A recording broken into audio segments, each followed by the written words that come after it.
दिव्य जड़ी बूटियाँ नामक पुस्तक शांति कुंज हरिद्वार के उद्यान विभाग द्वारा पंडित श्री राम शर्मा आचार्य जी के युग साहित्य से संकलित हुई है।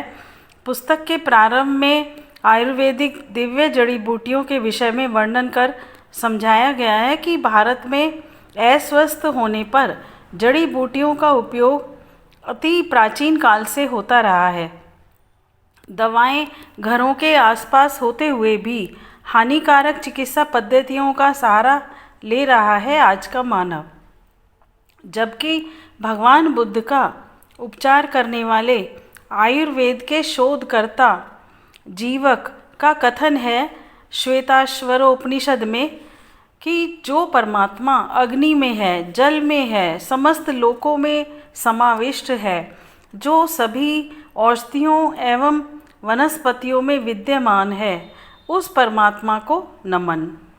परंतु इन जड़ी बूटियों में शारीरिक मानसिक रोग निवारण की दिव्य क्षमता विद्यमान होते हुए भी चिकित्सा क्षेत्र में बौद्धिक परावलंबन ही ग्रहण किया जाता है, जबकि इनका उपयोग स्वास्थ्य लाभ व रोग मुक्ति हेतु सहज ही किया जा सकता है। अब जानते हैं वे कौन कौन सी मुख्य 26 जड़ी बूटियां हैं और किन रोगों में ये उपचार रूप में प्रयोग की जा सकती हैं। ब्राह्मी, यह जड़ी बूटी मेधावर्धक, मस्तिष्क विकृति, मिर्गी, स्मृति समाप्त होना, मनोविकारों में लाभकारी है। गोक्षरु, यह पथरीनाशक, पेट के सभी रोगों में, गुर्दे के विकार आदि में उपयोगी है। भृंगराज, इसका उपयोग त्वचा व केश रोग, बालों का गिरना व सफ़ेद होना, सिर दर्द में होता है। पुनर्नवा, कफ वात पित्त नाशक व हृदय रोगों में लाभकारी होने के साथ ही पीलिया रोग, वमन, स्त्रियों के रोग, पेशाब की जलन, पथरी में भी यह लाभकारी है। बलवर्धक टॉनिक भी है। कायफल, जुकाम, सिरदर्द, बेहोशी, मुंह के छाले आदि में लाभकारी है। यह दांतों के रोग व चर्म रोगों व घाव में इसके चूर्ण को छिड़कने पर चमत्कारी प्रभाव पड़ता है। अर्जुन, यह कफ पित्त नाशक होने के साथ साथ हृदय रोग, टीबी, जलन, चर्म रोग, हड्डी रोग, रक्तपित्त आदि में मदद इससे मिलती है। अश्वगंधा, यह एक बलवर्धक रसायन है। जीर्ण रोग, क्षय रोग, शरीर में मांस मज्जा का शोधन, मेधावर्धक, तनाव शामक, श्वास रोग, उच्च रक्तचाप, अनिद्रा में उपयोगी तथा रक्त में लोहा बढ़ाने वाला हिमेटिनिक टॉनिक है।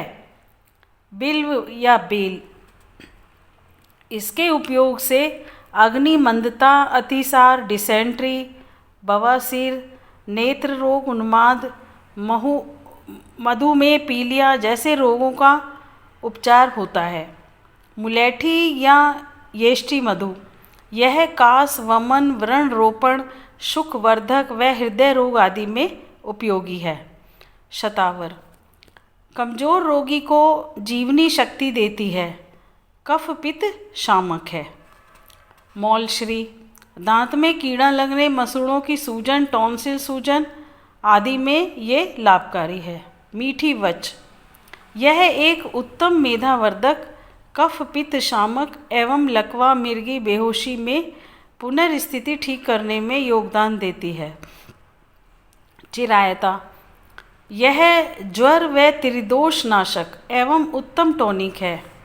गिलोय, यह रक्त शोधक, मलेरिया, टीबी, मधुमेह, कृमि रोग, एलर्जी के रोग, कमजोरी, लो ब्लड प्रेशर आदि में लाभकारी है। अशोक, यह स्त्री संबंधी सभी रोगों में उपकारी है। अडूसा, यह श्वास रोग, खांसी, क्षय, दमा रोग की अचूक औषधि है। आंवला, विटामिन सी का सर्वोत्तम स्रोत त्रिदोषनाशक पीलिया हड्डी रोग में यह लाभकारी है। भारंगी श्वास व फेफड़ों के रोग, बलगम युक्त खांसी में लाभकारी है। शंखपुष्पी मेधावर्धक, उच्च रक्तचाप, चर्म रोग, उन्माद आदि में उपयोगी है। हरड़ कब्ज, पीलिया, खूनी पेचिश आदि में अचूक दवा है। निर्गुंडी गठिया, मांसपेशियों में सूजन, कान के दर्द, लीवर की सूजन में लाभकारी है। कंटकारी हिचकी, गुर्दों पर मूत्रल प्रभाव आदि में उपयोगी है। कचनार गंडमाल, कफ पित्तनाशक है। इस प्रकार ये 24 औषधियों का वर्णन करने के पश्चात इस पुस्तक में तुलसी एवं शहद दालचीनी के उपयोग से बहुत अधिक रोगों का शमन हो सकता है, इस पर भी बताया गया है। इन दोनों औषधियों के विषय में, इनके प्रयोग की अवधि आदि विस्तार से लिखा है, जिसे पुस्तक पढ़ने के बाद ही जाना जा सकता है। यह कहना उचित होगा कि जिस चिकित्सा पद्धति को अंग्रेजी दवाइयों के फेर में विस्मृत कर दिया गया है, उसकी ओर ध्यान देना अवश्य ही चाहिए।